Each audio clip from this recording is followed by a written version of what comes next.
Takže čus bez bambus, já vás vítám u tohoto videa. Dneska to bude video. Dneska bude unboxing. Budem otevírat můj longboard, který jsem si objednal ze sport obchodu za 1500 korun plus poštovné. A bylo to ve slevě, protože mají výprodeje.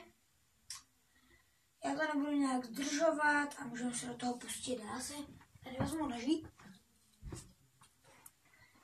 a můžeme jít rozbalit.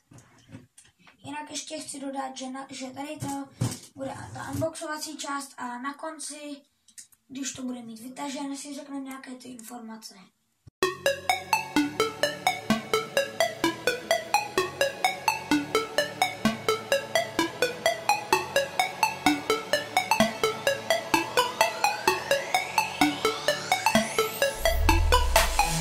Takže já už jsem to rozbalil, teda jen rozřízl tady pásku.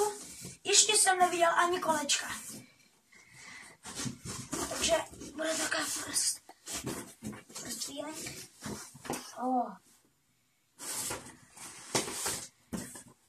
Jinak dneska se na tom asi nezajezdím, venku nám sněží.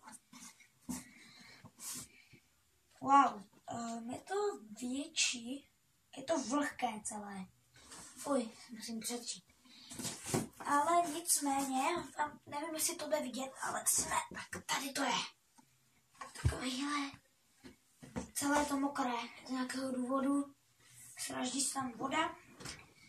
Nic za to, ale můžou dodavatelé.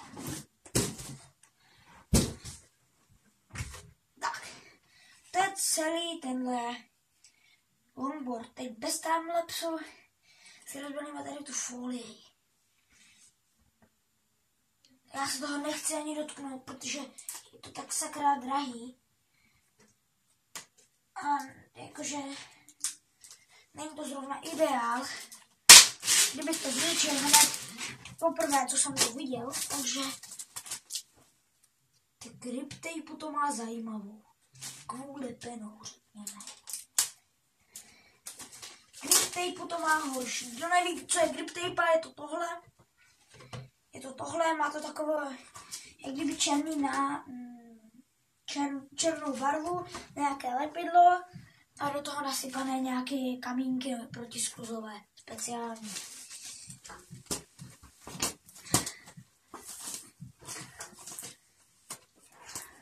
A možná jdu vidět, ale co?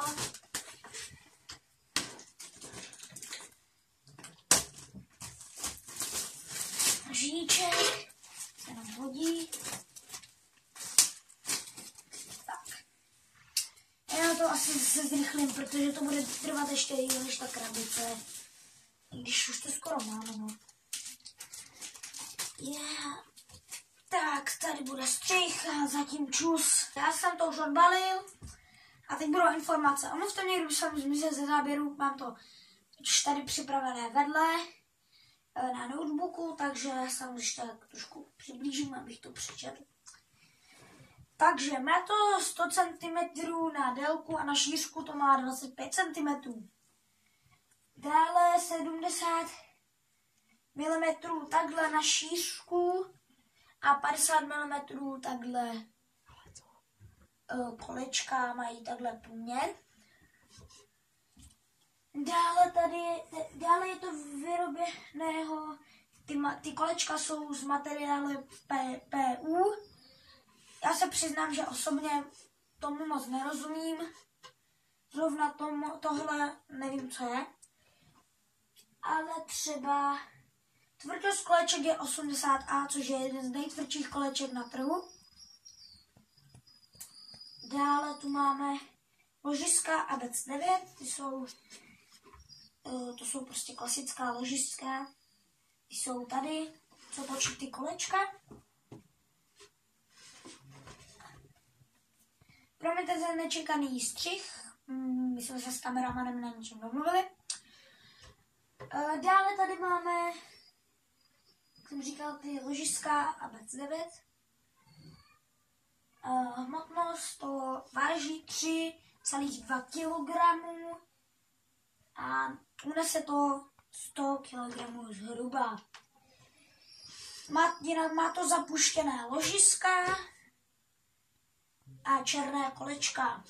Ze spoda, já nevím, je to pojmenované Dragon, mně to přijde jako Perutín.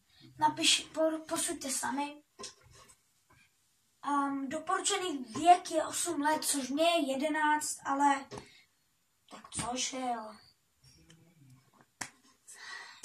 Ale můžou na tom samozřejmě i dospělí. Jinak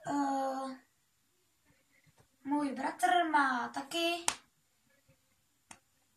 street surfing longboard, ale on má novější verzi, protože to je ta nejstarší tady toho freeridu. A je to trošičku jiné.